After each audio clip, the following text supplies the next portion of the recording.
Hello learners, welcome to our channel. I am Bhagyashree. आज का जो PYQ है ये भी हमारा रीनेट अगस्त 2024 का है। अच्छा क्वेश्चन है। रेगुलर ग्रामर के बारे में आपसे पूछा गया है। TOC का क्वेश्चन है।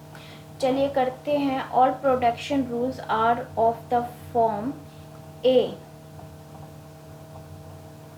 Like that. यहाँ पे कह रखा है ए इज द ग्रामर और यहाँ पे जो प्रोडक्शन रूल है दिस इज द 1। और या फिर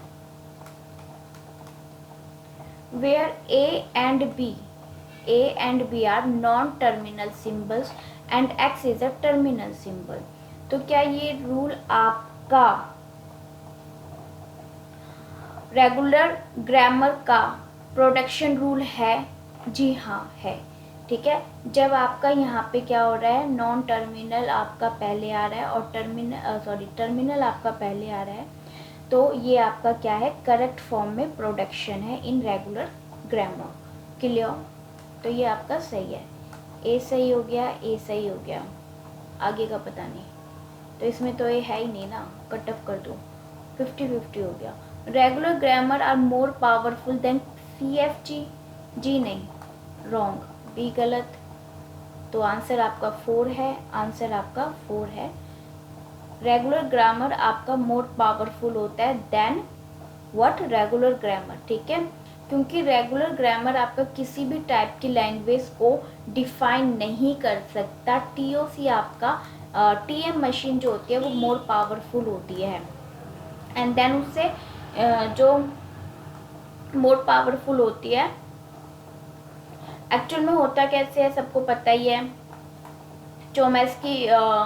चॉम्स्की हायरार्की से हमें पता ही चल जाता है कि सबसे ज़्यादा पावरफुल TM होती है, देन CSL होती है, देन CFG एंड फिर F, वो रेगुलर ग्रामर FA आप कह सकते हो, regular grammar.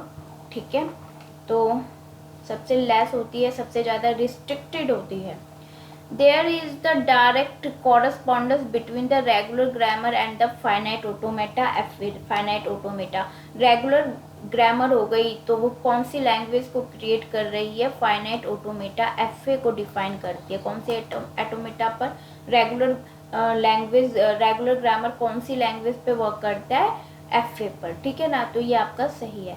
Regular grammar can generate language are not recognize by any type of automata. Any type of automata not recognize, ये क्या है भाई? नहीं, गलत है।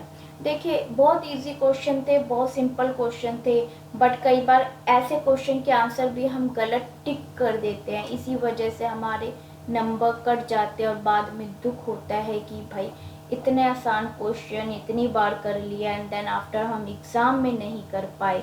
तो ये सबसे बड़ी गलती हो जाती है। ध्यान रखो, पेपर अलर्ट करना, पीसफुली माइंड से पेपर करना।